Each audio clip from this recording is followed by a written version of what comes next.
Quantas vezes você engoliu algo que te machucava só para manter a paz? Até quando você vai chamar de amor o que na verdade está te destruindo em silêncio? Há algo que você vem sentindo há algum tempo, mas nunca conseguiu explicar completamente. É um desconforto silencioso, um nó no peito, um cansaço que não está relacionado ao seu corpo. E não é estresse, não é ansiedade, é algo distinto. É o resultado de ter permitido demais, de ter baixado a cabeça tantas vezes que você não se lembra mais como era mantê-la erguida. E o pior, você acha isso normal? Você foi ensinado a engolir, a suportar, a não fazer barulho. Disseram-lhe que se você fosse bom, se fosse paciente, se fosse compreensivo, tudo ficaria bem. Uma mentira.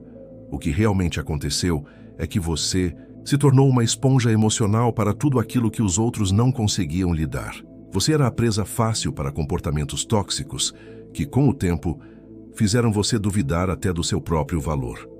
Agora, quando algo te deixa desconfortável, você não sabe se é uma reação legítima ou se está apenas ficando muito sensível.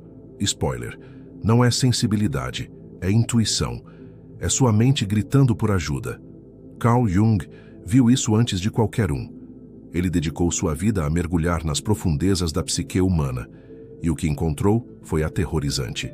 A maior parte do nosso sofrimento não vem de grandes traumas, mas do que permitimos no dia a dia, dos pequenos venenos, dos gestos que ignoramos, das atitudes que normalizamos, dos limites que não defendemos. Jung entendeu que aquilo que você não confronta permanece dentro de você, e o que permanece dentro apodrece. Este texto não é confortável, não foi feito para você se sentir bem. Foi feito para você acordar, para você ver com brutal clareza os 7 comportamentos que Jung apontou como inaceitáveis. Não porque eram moralmente errados, mas porque são uma ameaça direta à sua identidade, sua integridade, sua saúde mental. Eles são como cupins, trabalham em silêncio por dentro, até que um dia você olha no espelho e não sabe mais quem é. Mas eu te aviso, esses comportamentos não vêm com um rótulo, eles não gritam, não se apresentam como monstros. Eles se disfarçam de amor, de amizade, de preocupação, de humor. E se você não estiver prestando atenção, você os aceita.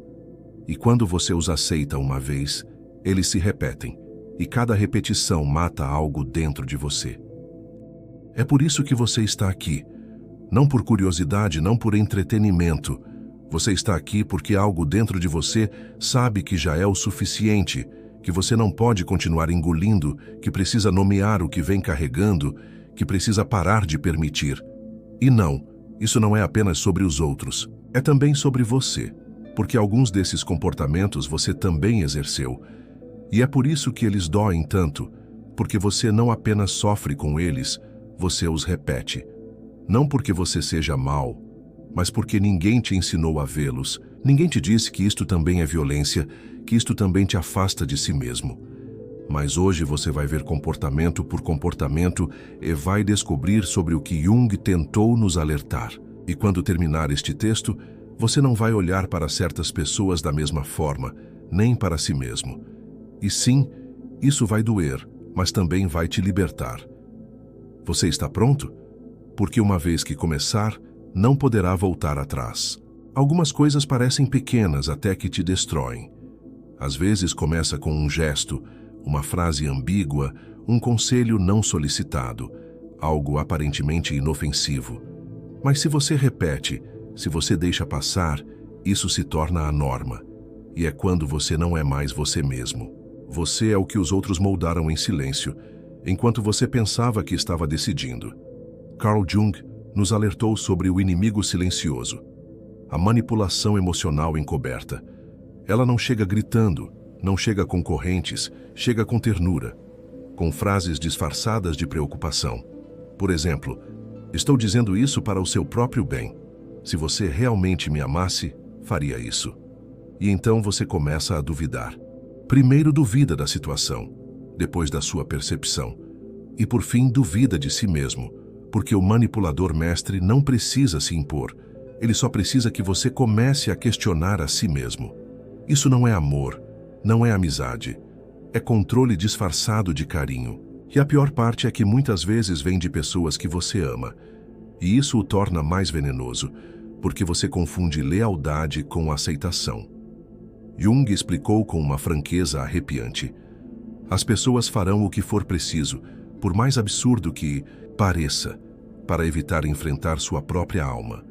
E que melhor maneira de evitá-la do que moldando a sua?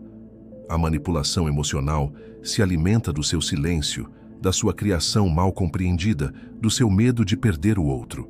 Mas o que você está realmente perdendo é a si mesmo. E quando eles te domaram o suficiente, quando sabem que você não vai responder, que sua resistência é fraca, então eles cruzam outra linha. Não contentes em moldar sua mente, eles buscam distorcer sua imagem diante dos outros. E fazem isso da maneira mais covarde, através do riso. Porque quando o controle não é mais suficiente, vem o próximo passo, mais doloroso, mais público, mais retorcido, a humilhação disfarçada de humor. Não é um insulto direto, é um comentário jogado no ar, uma zombaria com um sorriso, uma frase dita como piada, mas com uma lâmina que corta. E todos riem, exceto você. Mas você também se força a rir, porque sabe que se não o fizer, será apontado como o amargo, aquele que não se encaixa, aquele que não tem senso de humor. Então, a armadilha está armada. Se você se irritar, o problema é você. Se ficar calado, permite que continue. E enquanto isso, cada piada encrava mais um espinho na sua autoestima. Jung sabia que o inconsciente não distingue entre brincadeira e realidade, que o que se repete fica gravado. É por isso que a zombaria, embora pareça inofensiva, é uma forma de violência simbólica, uma maneira de te colocar abaixo, de te reduzir, de te marcar como o fraco do grupo. E a parte mais sombria é que aqueles que praticam essa zombaria encoberta tendem a ser inseguros. Eles usam o riso como arma, porque temem enfrentar seu próprio vazio. Atacam os outros porque sua sombra sussurra que eles são menos. Mas você não é obrigado a ser o alvo dos demônios deles. Você não veio a este mundo para que outros descarregassem em você o que não sabem processar. E se você permitir isso se normalizar, sem intenção abre a porta para algo ainda mais sinistro. Porque quando alguém sente que pode rir de você sem consequências, a próxima coisa que faz é algo mais sutil, mais psicológico e muito mais corrosivo. Começam a semear dúvidas sobre sua própria percepção. E aqui entramos no território sombrio do gaslighting, aquele momento em que alguém nega o que disse, te acusa de estar imaginando coisas, minimiza suas emoções. Isso faz você duvidar de sua própria memória, percepção e sanidade. Por exemplo, isso nunca aconteceu, você está exagerando, você sempre faz um drama. A pior parte do gaslighting não é o que dizem a você, é o que começa a acontecer dentro de você. Porque a mente, por sobrevivência, começa a se adaptar à mentira do outro. Jung falou disso como uma traição interna, o momento exato em que você começa a desconfiar de si mesmo. E quando você duvida do que sente, do que lembra, do que intui, está perdido. Você se torna prisioneiro da mente de outra pessoa, uma mente que manipula a sua e o faz sem que você perceba. O gaslighting é uma guerra silenciosa. Não há gritos, não há golpes, apenas uma névoa densa que se instala dentro de você até que um dia você não sabe mais se o problema é você ou tudo o que está permitindo. E aqui está a parte mais macabra, quando conseguem instalar essa confusão em você, quando você não sabe mais o que é real, eles fazem algo ainda mais perverso. Começam a usar sua vulnerabilidade contra você. É o quarto comportamento, a invalidação emocional sistemática. Você conta algo que te machuca e eles descartam. Você explica como se sente e eles ridicularizam, por exemplo. Você está sempre falando a mesma coisa. Não é tão grave assim. Você está apenas complicando as coisas. Cada vez que alguém invalida seu mundo interior, o que eles estão realmente dizendo, no fundo, é que suas emoções são inconvenientes, irritantes, exageradas, que você deveria sentir menos, ser mais quieto. E então você aprende a engolir tudo, a não expressar, a não incomodar. Você se torna uma versão mutilada de si mesmo, alguém que vive para que os outros não se sintam desconfortáveis. Soa familiar? Jung disse que quando reprimimos nossas emoções, elas não desaparecem, apodrecem e se manifestam mais tarde como ansiedade, insônia, raiva descontrolada ou tristeza sem nome. Elas não desaparecem, se transformam, e quando o fazem, te afastam ainda mais de quem você já foi. Mas não termina com o emocional. Depois de você ter sido manipulado, ridicularizado, confundido e invalidado, vem o golpe mais frio, o mais calculado, o mais devastador, o desprezo silencioso. Aquele gesto, aquele olhar, aquela ausência intencional, a falta de resposta, a precisão cirúrgica de te ignorar. Eles não gritam com você, não te insultam, simplesmente te apagam. Mas você está lá existindo, gritando por dentro, sabendo que estão te punindo com o silêncio, que cada minuto que passa sem uma palavra deles é mais uma ferida na sua necessidade de conexão. É aqui que muitos se quebram, porque o desprezo não precisa de explicações. Ele simplesmente te arrasta, te faz sentir invisível e irrelevante, como se sua existência dependesse de uma resposta que nunca vem. E se você chegou a este ponto, se suportou tudo isso sem explodir, então você não é mais a mesma pessoa. Você não confia mais, não fala mais, não sente mais da mesma forma. Você vê onde isso está indo? Jung advertiu. O que você nega te subjuga, o que você aceita te transforma. E tudo isso que você vem tolerando é exatamente o que está te subjugando. Mas ainda não terminamos. Restam 2 comportamentos, os 2 mais perigosos, os mais insidiosos. Aqueles que, se você não detectar a tempo, não apenas te destroem, mas te transformam em um deles. Você quer continuar? Porque o que vem a seguir é ainda mais sombrio. Até agora falamos sobre o que fazem com você, como moldam, distorcem e manipulam sua percepção. Mas o que segue não é apenas uma agressão contra você. É uma infecção que, se você não detectar a tempo, vai se infiltrar em suas mãos, suas decisões, sua maneira de olhar para o mundo. O próximo comportamento não apenas te prejudica, ele te transforma. E agora chegamos ao 6º comportamento, a normalização do sacrifício como virtude. Esse provavelmente é o mais aplaudido, o mais disfarçado, o mais celebrado socialmente.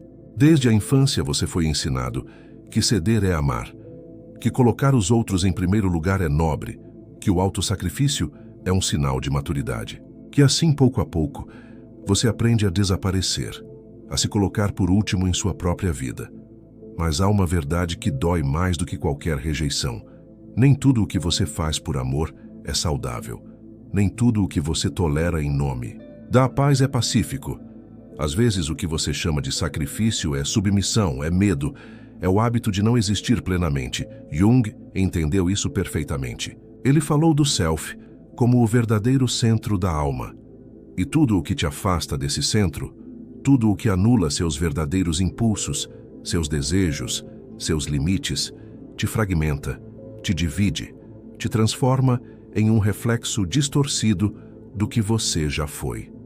Mas o mundo te aplaude por isso, por ser acomodado, por não causar problemas, por estar sempre lá para todos. E ninguém te pergunta, e quando foi a sua vez? Quando você chegou a si mesmo? O sacrifício perpétuo não é amor, é autoabandono. E a parte mais terrível é que quando você faz disso sua identidade, você se perde. E o que acontece quando alguém se perde completamente, quando não tem mais voz, nem centro, nem limites? É aí que isso acontece. O 7º comportamento, aceitação do desprezo como preço do pertencimento. Este é o fim da estrada, o buraco mais profundo. É quando, após tanta manipulação, humilhação, confusão, invalidação, silêncio e autoabandono, você decide que pertencer a qualquer custo é melhor do que estar sozinho com sua verdade. E você se resigna, aceita migalhas, tolera a rejeição sistemática, justifica o injustificável. E a parte mais trágica, você se convence de que você é o problema, que merece esse tratamento, que não pode aspirar a mais. Jung descreveu esse estado como uma morte psíquica, uma desconexão absoluta do self, o momento em que a pessoa não luta mais, Não pergunta mais, não sente mais, apenas sobrevive. Se adapta aos maus tratos, porque acredita que não há nada fora disso, que o desprezo é o custo de não estar sozinho, que ser ignorado é melhor do que não ser visto, mas não é. Escute, com atenção. Nada vale a pena trair a si mesmo todos os dias. A solidão é difícil, sim, mas viver cercado por sombras que te absorvem, isso é o inferno. Você não está aqui para implorar por pertencimento. Você está aqui para habitar a si mesmo, para ocupar seu lugar no mundo sem pedir permissão, para se reconstruir depois de permitir tudo isso. E se você chegou até aqui, você sabe. Você sente cada palavra, porque cada um desses comportamentos deixou uma marca em você. Talvez não todos eles, talvez não o tempo todo, mas você sabe como é olhar no espelho e não se reconhecer. Você sabe como é ficar calado para que outra pessoa não se ofenda. Você sabe como é se sentir pequeno em lugares onde deveria estar em sua plenitude. Agora você os conhece. Não pode dizer que não sabia. 7 comportamentos, 7 venenos, 7 maneiras de se destruir com seu próprio consentimento. Jung não os escreveu como um guia, ele os deixou como um aviso, como marcas de sangue deixadas, por quem já atravessou o próprio abismo. Então agora que você sabe o que vai fazer, porque aqui vem a reviravolta que ninguém espera. A maioria das pessoas, mesmo depois de entender tudo, não vai mudar nada. Voltarão ao mesmo ambiente, voltarão aos mesmos laços, voltarão ao mesmo padrão de autotraição. Por quê? Porque é confortável, porque dói menos ficar adormecido do que enfrentar o vazio de ser autêntico. Mas se você chegou até aqui, se ouviu cada palavra, cada silêncio, cada sombra, você não é a maioria. Há algo em você que está começando a queimar. Você sente, não é? Aquela pequena chama que diz, chega. Você ainda não sabe como fazer, não tem todas as respostas, mas sabe com uma certeza primitiva que algo dentro de você quer se libertar. E é aí que o verdadeiro trabalho começa. Não se trata de apontar o dedo para os outros, não se trata de se tornar um juiz ou uma vítima profissional. Trata-se de observar, de olhar com frieza, de ser absolutamente honesto consigo mesmo, onde você tolerou o intolerável, a quem você justificou demais, que parte de você sacrificou para continuar, sendo aceito. Isto não é um texto de autoajuda, é um espelho sem filtros, e se você não consegue lidar com seu reflexo, não é porque ele está quebrado, é porque você não se atreveu a ver quem realmente é. E escute com atenção, se você decidir mudar, se decidir cortar esses comportamentos, prepare-se para perder coisas, pessoas, laços, rotinas. Mas não se engane, você não estará perdendo nada que já não estivesse tirando sua vida. Cada perda será um livramento, e o que permanece depois será o real, o seu, o sólido, aquilo que ninguém pode destruir sem sua permissão. Carl Jung não escreveu para agradar, escreveu para despertar. E é isso que você fez hoje. Você abriu os olhos. Agora tente não fechar as pálpebras, não finja que não viu o que viu, não se traía agora, porque há algo que ninguém diz, mas que você vai entender a partir deste momento. O verdadeiro poder não está em conquistar o respeito do mundo, mas em já não depender mais dele. Se este texto mexeu com uma única fibra dentro de você, quero que faça algo não por mim, por você. Deixe esta frase nos comentários, tóxico e silencioso. Esse é um exercício para se lembrar que você não vai mais engolir veneno com um sorriso, que não vai mais negociar sua paz para comprar afeição barata. E se você quer mais conteúdo como este, sem filtros, sem máscaras, onde a psicologia se torna uma arma para te libertar, inscreva-se. Não por mim, por você, porque cada vídeo será mais uma bala contra o que está silenciosamente te matando. Aperte o botão e ative o sino. Não há motivação vazia aqui. Aqui é a verdade. E isso, em um mundo barulhento, vale ouro. E agora, desligue este vídeo, mas não desligue o que acabou de se acender dentro de você. Caminhe diferente, olhe diferente, tolere menos, viva mais, porque lembre-se, aquele que desperta nunca mais dorme. Até a próxima sombra, ou até que você decida enfrentá-la.